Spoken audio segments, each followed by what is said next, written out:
Yeah! Good Saturday afternoon. Carl Rominger here answering your legal questions. 540-0580, 540-0580. In between Christmas shopping out there, if you want to get a question answered, yes, Virginia, there is a Santa Claus. That one I'll do off the bat. But if you have a legal question you need answered, 540-0580. You want to talk about the law, you want to complain about something, I don't know, just call in 540-0580. We'll screen you and get you on here. I'm going to be filling in for Bob Durgan on the 23rd and the 24th. So that will be the day before Christmas Eve and Christmas Eve day from 3 to 6. So obviously I always take legal questions if people call in during the Durgan show as well. So if for some reason you're too lazy to pick up a phone today and call in 540-0580, you'll be able to catch me this week doing the Durgan show. And I'm also going to do the 31st. As you can probably figure out in your head, Bob's going to take the holidays and celebrate, and they're going to stick me here in the studio like a potted plant. Richard, you're on WHP 580 with attorney Carl Rominger. What's going on?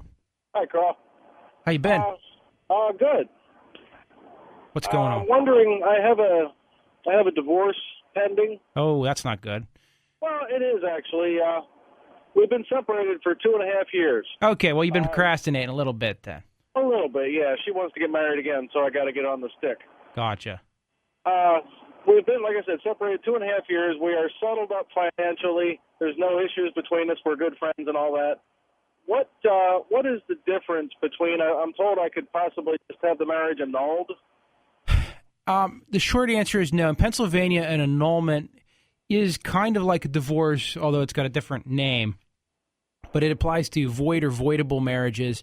And basically, if you had a normal marriage in the sense that you got married, you lived together for a while, you consummated the marriage, and there was no fraud in the inception or creation of the marriage, and you didn't learn the other party was infertile within a certain time period and then still attempt to consummate the marriage, etc., then those annulment-type issues would never apply to you. So 99.9% of all marital dissolutions, which would be the word that encompasses annulments and divorces, have to go under the divorce statute in Pennsylvania.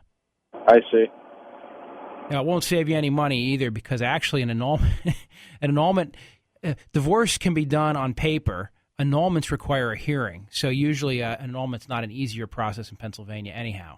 That was my basic bottom line. I was kind of hoping to make it happen for a little less money, but I guess that's not going to happen. Well, if you let me just let you know. If you guys have all your things sorted out, what I mean by that is there's no property issues that need to be resolved, anything like that, and everybody's happy with the current status quo, you can do a simple paper divorce.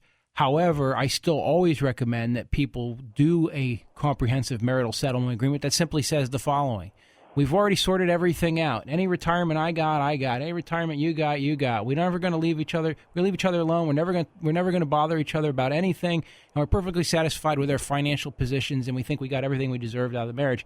That way, you don't get the horror story where a spouse comes back 22 years later and says, well, when we did that divorce, there was a problem, and I wasn't properly advised or aware of certain assets, and if I had known, and you're like, you knew about those, you knew about my retirement, or you knew about that bank account. They say, oh, no, I didn't. So by doing the comprehensive agreement, you seal the deal, so to speak, and that's something that's not easy to do on your own, but it's not hard to do with a lawyer. I can tell you that with filing fees, comprehensive marital settlement agreement, and no-fault divorce, you should be able to get it done for less than $1,000, and I could tell you a lot of times for less than $500, although when I say less than $500, probably about $1 less than $500. Wow. So, and that's to do with the filing fees. Where does all these costs come from? Well, if you live in Cumberland County, you have a filing fee of over $300. So I'm in Perry County. You're in Perry County, interestingly enough. Your filing fee right now is still, I think, below $100. However, if you want to get a master in Perry County, okay, you ready? If you want to get a master in Cumberland County, it's free. If you want to get a master, say you had to fight, in Perry County, I think it's $750. So if you can't work it out in Perry County, you got to pony up $750 just to get the judge to give you a hearing. On the other hand, in Cumberland County, you pay $300 up front, but you get the hearing for free. So it's like the difference between Walmart and Target. I don't know. I never knew it could be so complicated. Yeah. Well, Richard, here's what you do. I strongly recommend if you want to get a hold of me. I'd be happy to have one of the. And the other thing is, I got some young guys in my office that could handle it for you, so that they can keep the costs down. The other thing we do is we sometimes ship them off to Cameron or Potter counties, where the filing fee is even lower than Perry. I didn't know you could do that, but yeah, that'd be great. Yeah, so just look me up on weekendappointment.com, and if you want, ask for Drew. He's my new young gun, and he'd be the cheapest guy to do it for you. Okay, I will do that. All right, brother. Hey, thank you. Could I ask you a second question? Yeah, I'll give you a second one because it's Christmas. Great. Girlfriend in Northumberland. So you got an ex-wife and a girlfriend. Of course. She's got a 19-year-old daughter who is miserable, disrespectful, still in high school, however. Right. Senior, graduating this year. Does she have the option to actually kick her out of the house since she's 19 years old? Oh, boy. Or does the high school thing... she's technically not emancipated. I think you have to do a legal emancipation, I think. But there is some grounds out there for kicking a child out if they're in actual danger. But I think willful or disobedience not enough to get you there. But I don't know off the top of my head whether you can kick a 19-year-old out. I know you're legally responsible for them still, because they're still considered unemancipated until they graduate from high school or drop out. So. What if she quits school? Then she's emancipated. Okay. Yeah, you're gonna be you're gonna be the guy like, no, you don't need to go to school. Just drop out. Then we'll kick you out. Oh my! I know. Difficult situation. All right. Well, I will get in touch with you on the divorce thing. Richard, is she going to pass this year? Is she going to pass high school this year? It seems that way. Yeah. Okay, so you got to just make it till spring, and then you're rid of her anyhow. Can't wait. All right, brother. Take care. Thank you. Merry Christmas. Merry Christmas. Yeah, but not for the stepdaughter. 540-0580. Tom, you're on WHP 580 with Carl Rominger. Good afternoon, Carl. I own a small business, and we signed a contract in 2007 with a refuge company for a dumpster for once-a-week tippings. And company came along and offered us a similar-sized dumpster for half the price. So when we called up to cancel the existing one they have, they said, read your contract. That contract renews automatically, and you have to pay us for 6 months rent.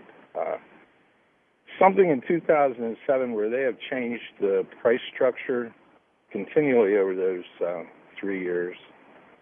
Does that contract renew automatically? I mean, its print is so small on the back of this contract, you have to use a magnifying glass to read it. And does it say that it renews automatically, the contract itself? It's in there, yes. But it's like I said, you literally, at least I do with my eyesight, I'm nearsighted and I have bifocals. I have to use a magnifying glass to read this contract. Well, on a business-to-business situation, I don't think the size of the print's going to help you very much. On the other hand, if they've really continued to change the terms over time, you could argue that that what you're doing now is so different than what you were doing then that you're not really bound by them. Have you tried to break it or ask them to get out of it? Well, it's one of those things. If I don't break it, I recoup my loss of the 6 months rent in a year's time. So, I really don't want to spend a lot of money on it, but I ain't going to just roll over and give them 6 months rent. I thought it was. Well, that's what I mean. If you want, I think it's deceptive practices myself. I mean, have you gone to them and said, "Hey, I'm just going to terminate, and I expect you just to release me from any claim for the additional 6 months"? Yeah, when you call up to cancel, they put you on with a pit bull, and he's a real sweetheart. He's not the nicest man in the world to talk to. I've done this for clients before where I've canceled a contract for them. Basically, what I do is I go through it and I write a nastygram that basically says we're canceling, and then I do kind of what you just said. I complain about the print. I complain about any other flaw I can find. A legitimate flaw in the contract or a legitimate legal argument. Maybe cite a case if I can think of one, and then hopefully they look at it when they go see their lawyer. Their lawyer says, it ain't worth your fight. Just let them out of it. Does anything just annually renew forever? Something, well, yeah. I mean, you can create something that annually renews forever. You can certainly enter into a contract like that. And the idea is that each side has to give a certain amount of notice to terminate it. So, yeah, you absolutely can do that. But if you're saying they keep changing the terms, you can make an argument that the essential terms of the bargain have changed so much that the original agreement really that's encapsulated in writing doesn't control anymore. Okay. All right. Well, I'm definitely going to do that. And I'll just, like I say, I just have 6 months to lose, but I recoup it in a year's time. What's the 6 months that they want to charge you for? How much is that? It's $200 a month. And so it's $1,200. Got another offer for $100 a month. So, it's a no-brainer to go with $100. It's the same size containers, a weekly tipping. They take their garbage to the incinerator. So you can save $1,200. Right. Well, my advice would be it would well behoove you to pay a lawyer $50, $75, or $100 to write a letter if you can't get out of it on your own. You'll still come out ahead. Okay, Carl. All right, brother. Okay. Thank you. I got to go to break. Shane's pounding on the windows here. All right, bye. 540-0580.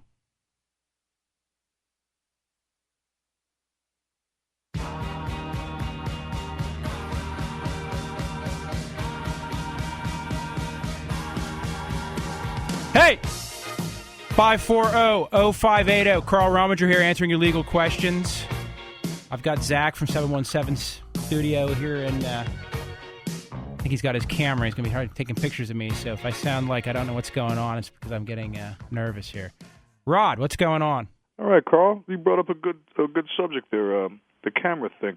I wanted to know why is it illegal for to video a cop misbehaving or acting disorderly as a civilian, and I think it's a felony. I'm not sure if it is, but maybe you can answer that question. But why is it illegal for if I'm watching a scenario where a policeman is pulling somebody over and the policeman is acting disorderly by possibly brutalizing this person, beating them up, and I film it? It's against the law, whereas it's not. It's not against the law. Now, here's what's important. Here's why you think it is, because the police will tell you it is. Right. They will take your camera. They will try to charge you. We had a kid in Carlisle was pulled over by the Carlisle police. They took his camera because he was filming the stop. They ended up giving it back, and the district attorney declined to charge because the Pennsylvania wiretap statute makes it illegal to record audio, not visual material, but audio material of someone without their consent. However, they have to have a reasonable expectation of privacy. And the courts have reasoned, including the U.S. Third Circuit, out of a Pennsylvania case, that a police officer has no reasonable expectation of privacy when interacting with the public during his job. And so when the police arrested some poor guy along the turnpike who was videotaping a police officer inspecting a truck, from his yard, and they ordered him to cease and desist and then charged him with disorderly conduct for refusing to cease and desist videotaping them, he won a civil rights lawsuit against the police because the courts held that no reasonable officer could feel that he had probable cause to arrest somebody for that. Now, let me caveat it with, I obviously can't run around with my camera and interfere with the police actions. Right, right. So if you're off on the sidelines, if you're out of obstructing justice, if you're not obstructing justice, exactly, there's no reason to, if somebody's filming, they can film whatever they want. Basically, I'm not really sure about that. But the police, they travel with cameras, in their vehicles. Oh, yeah, let me... so why can't I film when they're filming? You can film. And the short answer is I encourage people, if you see it, go out there and film it.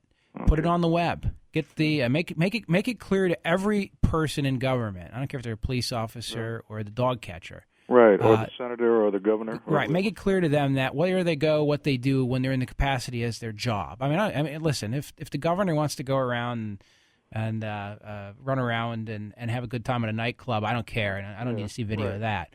But if the I'm not out to frame somebody. Like if I saw the governor with another woman, I wouldn't frame him. Hey, he's got his own business. But I'm talking about when they're interacting with the public or they're doing their official job, but it's especially important with the police because it protects both sides. And when the cameras first went in the cars with the state police, there was a big fight over that. And originally the officers really weren't in favor of it, but it saves them as many headaches as it causes them. In fact, I know an officer who told me a great story about how somebody complained about him and said that he was just very rude and nasty and that sort of thing. So the boss went and pulled the tape from the car and said, that's strange. You were actually very nice to her. And he was like, he goes, before the cameras, I would have been, my boss would have been like, sure, why would this woman bother to call us and complain if you really didn't treat her poorly? Wouldn't it be possible that film would be edited, though? They can't edit it in the car. I know that, but I mean, once they get it back to the shop, they can edit. Let me tell you about a case I got, right? All right. Guy gets pulled over on Interstate 81, and they claim that he consented to a search of his car. Okay. They do, of course, find some marijuana. And he says, I did consent to a search of my car, but not until they really, threatened me and all this other stuff happened. I'm like, well, that's good. It'll be on the camera from the video. And, of course, during the preliminary hearing, I established that there was all on camera, and there's a video and an audio recording, right? Okay. By the time we get up to the courthouse for trial, the district attorney presents me with a audio file and says, well, here's what happened. We downloaded the file out of the system, and somehow it got damaged, and all we have, are you ready for this? Right, yeah. Okay. All we have is about 20 seconds of audio. And magically, out of that half-hour interaction, the only 20 seconds of audio that survived is when my guy says, yes, you can search the car.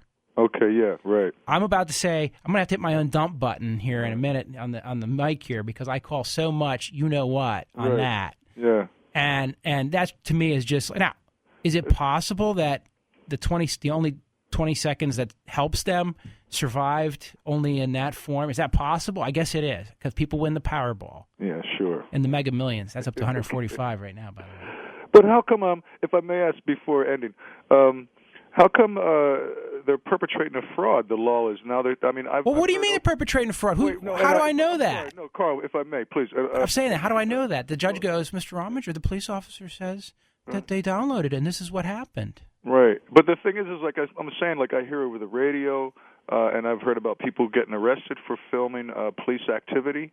They've been arrested and through some conviction. It seems like the law is trying to be intimidating in the sense where they don't want you to film them. The government, you're right, the government does not want. But they can film us anywhere, going on the highway, getting off the highway, at traffic lights. They have traffic cams. They could film us. But if I film, and maybe my excuse is I said, well, the officer was out of uniform or he was in uniform and he looked like a professional. That's why I filmed him. I didn't film him for the incident. Yeah, my thought on the matter is here in Pennsylvania, you can film them all you want. And you know what? If anybody out there ever has a situation where the police try to take their camera or their film or say, I need your cell phone, don't give it up. Right, okay. I mean, you can't use violence, but you certainly can say, whoa, what's going on here? Get me a superior. You get far enough up the food chain, they know they can't do it. And there's a lot of honest cops out there who aren't going to hassle you about that. Right, yeah. But I have police officers in my family, and they all act the same. They, I think they believe the same thing, which is okay. But I was just that was my question, and thank you for answering it. Thank you. All right, Rod. Thanks. All right, bless you. 540-0580. Attorney Carl Rominger here answering your legal questions. Jack, you're on the air.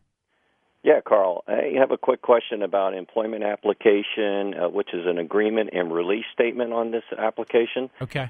I'm looking for part-time work, and in this agreement or release statement here, it has this issue. It says, I authorize and instruct any person, organization, consumer reporting agency to compile or furnish to this employer any information it may have obtained in response to such consumer inquiries or investigate consumer inquiries, which may include information as to credit, general reputation, personal character, mode of living, and obtained through personal interviews with the neighbors, friends, and others with whom I am acquainted. Also says I agree that the same shall remain in their possession whether I get the job or not. I was wondering about identity theft on this. It's the first time I'm looking for part-time work. It's the first time I ever saw one of these release statements, because it even says here about authorize and request every school official, law enforcement official, governmental official, court official, and every other person, company, corporation. I've never read such a thing for a part-time job app. And I'm just curious if... Well, the short answer is it's up to you whether you want to agree to that, okay? Uh-huh. So, now, do they have a duty to safeguard your data? Yeah, they do. So once they have it, they have a duty to safeguard it. that sounds like such a broad form release to me. I would doubt that the average part-time employer is going to do all those things. They're not going to. Right. Especially for a part-time. I mean, it's not as if I'm going to be handling a bunch of money and all that business. Right. This sounds to me like some form that was generated either specifically for them or some generic form just for the idea of if you ever want to do any kind of background of any sort, of any character or any extent, and you want to hold the data, here's a release that would allow you to do it. Mm-hmm. As for identity theft, obviously, any accumulation of personal data like that's only as secure as the box it's held in, so to speak. Right. And so, but if you think about it, a lot of retailers keep your credit card on file, things like that. And then we hear about how they get broken into, and 42 million credit cards get downloaded into a server in the internet somewhere. Okay. Right. So the short answer is, yeah. The long answer is, is somebody likely to commit identity theft of you? I don't know. Right. It just depends whether you trust these folks or not. So I guess if the part-time employer is, FedEx, hey, I figure they probably know what they're doing as good as anybody. Mm-hmm. If the part-time employer is, the little neighborhood mini mart, got it. I might be a little more cautious. Okay.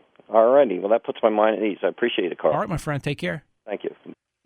540-0580. I think I have time for one more before we go to a break here. Amy, you're on with Carl Rominger. Hi, Mr. Robinger. I have a quick question. I think it's a quick question. I have custody of my 2 small grandchildren, and the father has visitation where he's allowed to come and get them, and he has been doing that fairly routinely over the last 2 years. But he has a history of drug abuse. On the day before Thanksgiving, he called and said his car was broke down, and it was going to be a little while before he could come and get the children because they were going to spend Thanksgiving with him. Well, long story short, I found out that his car didn't break down. He was arrested for drugs. Right. And the car was seized. Now, he was on the way coming to pick up the children, which means there was probably drugs in the car. If he wasn't arrested, there would have been drugs in the car. Right. Now, he wants to come and pick them up. And I do know by several people that have told me that he is using drugs again. And I don't feel comfortable. These are small children. There's a court order in place? It's a court order as far as visitation that he is allowed to come, once a month. He's allowed to see them for a short time, for like 3 days, 4 days over like a long weekend. And he has to travel with them. He has to take them down. It's a 4.5-hour trip from where I live. Is it a Pennsylvania custody order? It's a Pennsylvania custody order. You need to immediately seek an emergency modification of it. Okay, I can do, because unfortunately, raising 2 small children. Right. Well, I don't have we paid the attorneys already and did all that. Now, I understand, but if you don't modify, here's what happens. And he goes to court. Okay. He can have you found in contempt of the order. Now, I'm going to come back to this in a circular way here in a second. Can you hold till after my break? Yeah. All right, I want you to hold on, Amy. We're going to take a break here. All right. All right, 540-0580.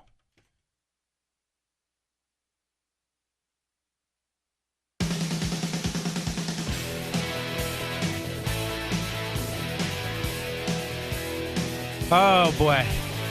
540-0580. I lost the lady with the custody problem, so hopefully she's still listening, or maybe she'll call back in, but I know you're probably still listening. So really quick, what I was going to tell you is you can go get that order modified. You need to do that, because otherwise the husband's going to say you're in contempt, and you're going to say, well, you're arrested for drugs, and you're going to have this fight about whether you should have or shouldn't have disobeyed the court order. And some judges are going to say, well, of course you should have disobeyed the court order while you were in the process of getting the court order modified. So the modification may save you from being, what do I want to say, second-guessed on disobeying the court order. However, I have been in courts with judges where you could say, hey, the guy was arrested by the police. I can bring the police officer in. They can say, yeah, we found him and he had drugs in the car and we seized him and all this. And all the judge cares about is that you disobeyed his or her order, because it's about the power of the court, Mr. Rominger and your client. And why would you think that you can just disobey me? you should have come in and asked me for a modification, and I would have given you one in 15 seconds. And you say, but Judge, my client isn't made of money. Well, Mr. Rominger, she could have applied for money. She could have applied for a free lawyer. Really, Judge, where? At the legal services where it takes 2.5 weeks to get in? I don't know. My point being is you put yourself in danger of being second-guessed. So always, always, always, always file that immediate modification or emergency modification when the child is at risk or at danger, and take appropriate steps to protect the child if the court can't modify the order in time, knowing that those appropriate steps may be second-guessed someday. So you better make sure they're very necessary. And that's my advice to that young lady. 540-0580. Judy. Yes. What's going on? Okay, what's going on? I'm having a problem where I live with the police. They're very abusive, intimidating. Regarding myself and my son. Okay. I'm a single parent. I tried to report to the police department here where I live that I was being threatened and people were retaliating against me and my family. They refused to take the report and refused to take any concrete paperwork that I had showing what was happening. And then my son was murdered. So the officer refused to take the report. I had called regarding the retaliation and harassment one time when it happened with one person and called the police on the scene. They filed the call as a false 911.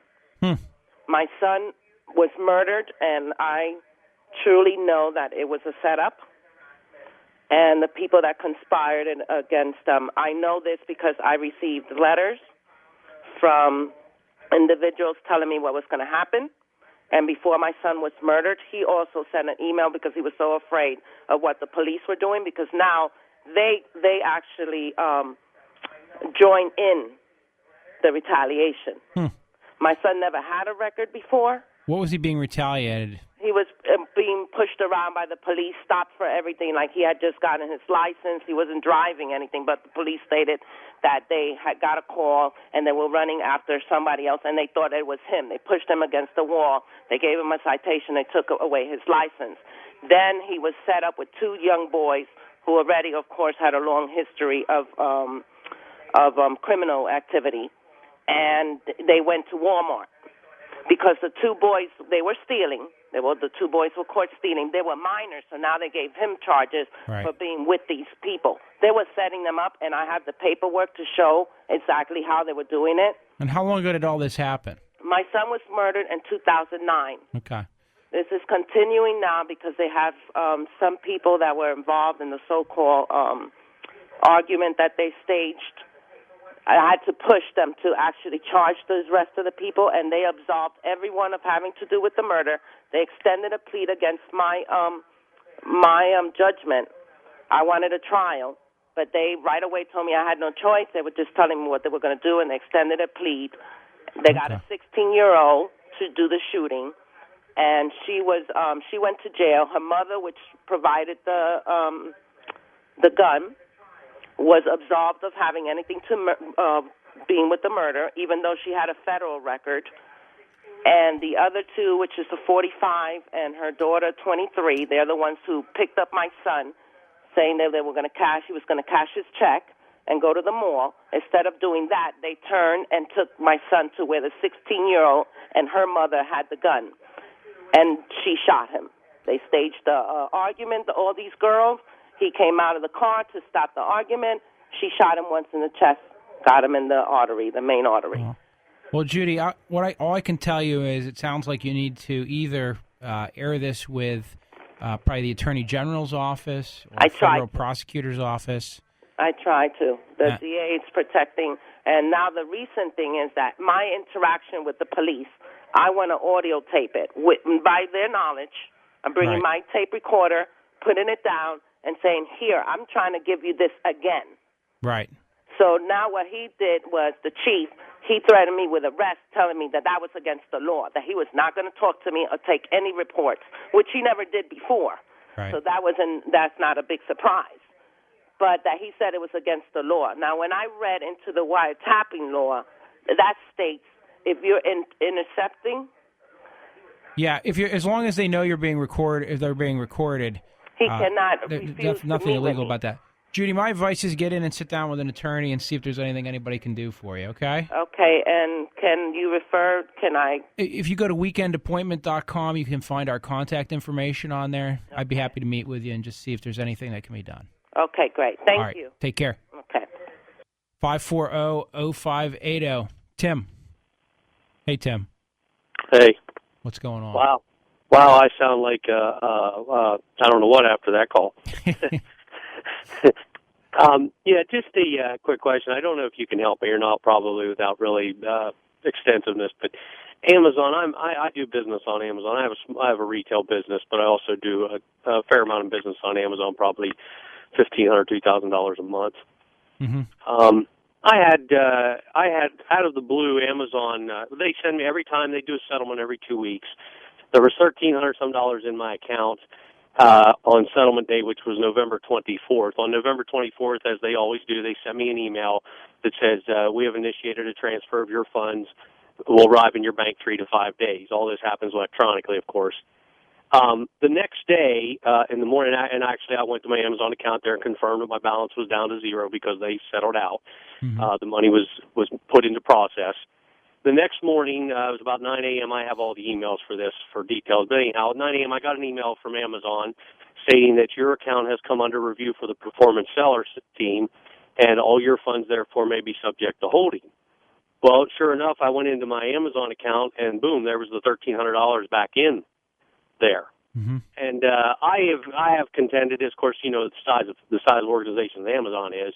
The only way you can communicate with anybody is email virtually. I've got a couple phone calls, but nobody communicates directly with the seller performance. Anyhow, my only question in this is, once they sent me an email notifying me and actually initiate that transfer of my funds, which was monies for items that I had already sold, shipped, and had been delivered to buying customers that was already paid for and everything. They were shipped and received. Everything was done. Once they initiated that transfer to my account, is it positive? I mean, legal, whatever. I don't know. For them to go back and pull that money then and stop that transfer? Well, the short answer is, I guess anybody can stop payment on a check, right, or stop a transfer, but whether you're legally entitled to the money, that'll be controlled by your master agreement with them. Yeah. So you probably get into fine print, and I'm sure it's written. Listen, when you do business with the empire, so to speak, right? They're going to have their have their contracts written in such a way that it basically says, we can do what we want, you can do nothing, and it's just the way we do it. Sorry. Yeah, that's what I figured, but I thought, well, and I did, like I said, this was back at the end of November there, right. And they did the review, and after 20-some days, I did get my money. So, I got my money and everything. It just kind of teed me off, like I said, that they notified me that they did the transfer, they actually did it, and then they changed their minds. And it's I figured, like you said, they probably can do whatever they want to do, and I can't do a thing. But I thought, well, I'm going to give you a call today and see what you think. I had my eBay account frozen because they said it was involved in suspicious activity or something, Yeah. And basically all it meant was that somehow, I don't know, the address. It was a long story, but it didn't make any sense to me. But getting it straightened out was like unbelievable. They have some department, and you have to wait. You have to send them an email, okay? They can send an email to this department, and then they get back to you within 3 to 10 days.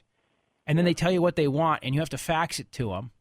But you need to make sure you put your name, username, and all this other information on each page of the fax, and then they will get back to you again in another, 2 to 4 weeks. And I was like, really, all this just to turn my account back on? Right. And it was just ridiculous. Except that's the best way they can do it, because apparently they do. And I went on the internet and started Googling this stuff, and you find out that they do this thousands of times a day. Yeah. Well, that was the big thing with Amazon, is I knew the size of the organization. But what really irked me was the seller performance team is the division that closed my account and put it down because it needed to be reviewed. Never did get a straight answer from them why. I didn't even get a reason why they felt it needed to be reviewed. But anyhow, every time I would email, it was seller support. And seller support, I finally did communicate with 2 different people in seller support, and they from their own lips. I have this recorded. I told them that I was recording the message on the recorded phone call. Both people from seller support told me that nobody, they can't. Their seller support team leader, because I finally got a supervisor in the seller support team. Nobody can communicate with the performance seller team. the seller performance team. In other words, it's kind of like they're like this little the mafia out here that kind of they make all the decisions, but nobody can communicate with them. Only even people within Amazon, the seller support, they can only communicate with them through email. So all she could do, even after I finally got a phone conversation after 20-some emails, I finally got a phone conversation. I could communicate with her, but she couldn't tell me anything because she doesn't make the decisions, and the seller performance team does. And the only way she can communicate with them is she'll have to send them an email and submit my questions and let them send an email back to her, and then she has to email it to me. It's pretty ironic, but like you said, it's the empire, and what do you do? Right. I thought, well, I'm going to give a call and see if on the legality side of them messing with my money. That's what I wanted to check on. Okay, all right, man. Tim. Have a great day. You too. Thanks. Bye. 540-058. I have to do a break here. I have to go to break. All right, we'll be back after the break. Welcome back. Carl Rominger here, answering your legal questions. 540-0580. Want to remind you, I am going to be filling in for Bob Durgan. I'm going to be doing the 23rd and the 24th. That show's on from 3 to 6. Bob wants off for Christmas Eve, and he's going to take off New Year's Eve as well, so Mrs. Durgan will be happy.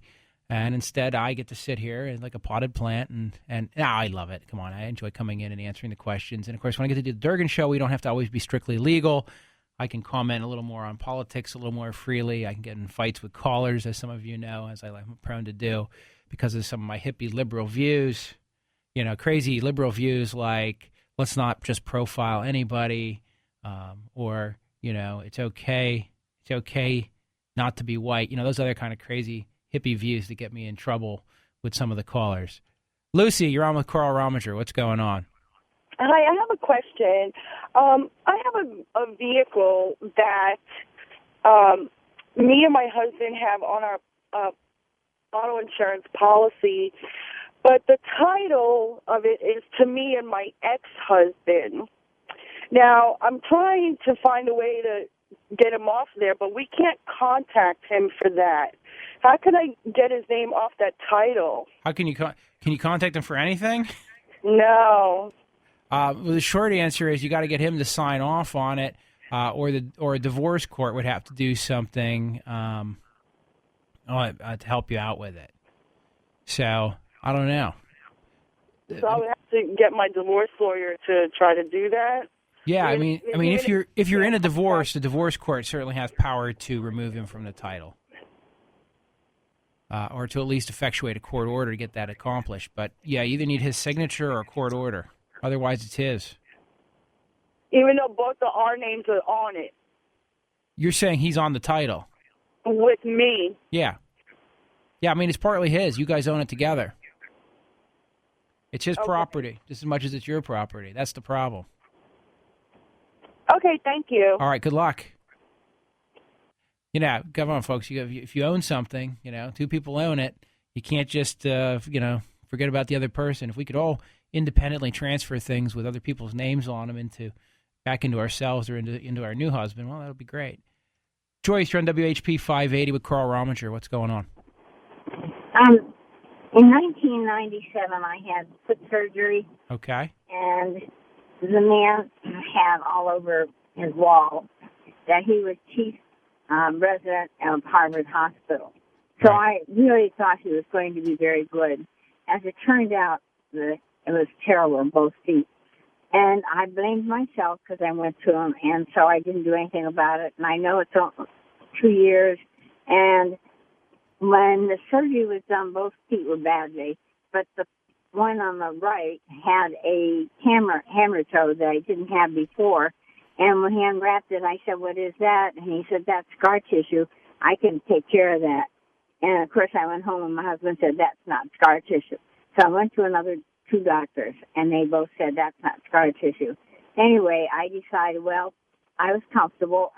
My feet didn't hurt, so I figured I'll just have to live with it. And, however, within the last 3 years, it's been getting progressively worse. Apparently, because the foot wasn't done properly, it still moves. And how long ago did this doctor work on you? I don't know. It was during the 90s. 1997 he did it. Well, you only have 2 years to bring that lawsuit from when you know there's a problem. Okay. So I think you're out of luck. Okay. I didn't know whether or not, since the pain didn't start until 2 or 3 years ago, I thought maybe possibly I could do something. Well, if the pain was the first time you were on notice that the doctor goofed up or did something wrong, then certainly that would start your statute of limitations, but it's only a 2-year statute of limitations for medical malpractice. Right. All right? Well, okay. I would call a lawyer off the air as soon as possible if you want to double-check that. No, I believe you. I knew it was 2 years. It was just because it has gotten progressively worse. I know, and that's the problem. A lot of times we don't realize where things are headed. I always get mad at people who sign releases and settle car accidents and then come in to see me because things never got better. And they're like, well, my knee just was really sore, and I thought it would be better in a few weeks, and then it didn't get better, and now it's been 6 months. And I'm like, sorry, dude, you signed the release. Should have come to see me when the knee started to hurt. Mm-hmm. All right, Joyce. Hey, have a Merry Christmas. You too, and thank you. I think you do a great job. Well, thank you. Bye. Bye. Oh, boy. I want to remind you guys, Wolfgang Iron and Metal, they want your used cars, your junk cars, your scrap cars. It's 888-265-0792. It's 888-265-0792. Wolfgang Iron and Metal, they are looking for your junk cars. So if you get a chance, do that. And by the way, I got Zach from 717 running around here today at 717 Studios in Carlisle. They make websites. They do a really nice job, and they're actually working on a new one for the law office. And when that gets finished, because they were taking some photos today, they took some photos the other day. I've seen a little bit of it. I haven't seen the whole thing yet, but I know it's coming along real well. It looks pretty good, and it's going to have some neat features on it. So I'll make sure I tell you guys more about that when we launch it, and I want to make sure you guys know. It's 717studios.com. Will that get them there? 717studios.com. Check those guys out if you want to see what else, other things they've done. They've also done Rodabaw's Barbershop. That's where I like to go get my hair cut. So if you ever stop in Rodabaw's, tell him the guy on the radio sent you. He'll kind of stare at you and think about it because he probably won't figure out who it is. Oh, boy. What else I want to tell you, folks? Hey, we do have an office in Lancaster now. We do have an office in Lancaster. And if you haven't come and hired us or you've been afraid to, or if you're in the mind of, I can't afford Carl Rominger. Well, first of all, we have reasonable fees. Second of all, I have lots of associates that can help. And if you're in the mind like, well, I have to have Carl. Well, listen, sometimes because of my court schedule and because of some of the other things I do, I might not be able to meet with you right away, but I have other competent lawyers in the office, and we go over the cases. We meet together. We work on everything as a team. So stop by weekendappointment.com and find us there. Otherwise, I will see you guys next week. All right? Take care. Merry Christmas. And listen for me on Durgan's show Thursday and Friday.